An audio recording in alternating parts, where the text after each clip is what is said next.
এলাকায় জল নিয়ে পূর্ণ করার জন্য তাই আপনাদের গঙ্গাঘাট কমিটির পক্ষ থেকে আপনাদের আন্তরিক প্রীতি শুভেচ্ছা অভিনন্দন জানাই।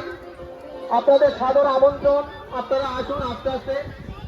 যারা জল ঢালতে এসেছেন যে সমস্ত পুণ্যার্থীরা তাদের উদ্দেশ্যে যাচ্ছি, আপনারা যে যেমন পারেন এখানে দান করে যাবেন। এখানে আমাদের মহাদেবের শিবলিঙ্গ এখানে আছে,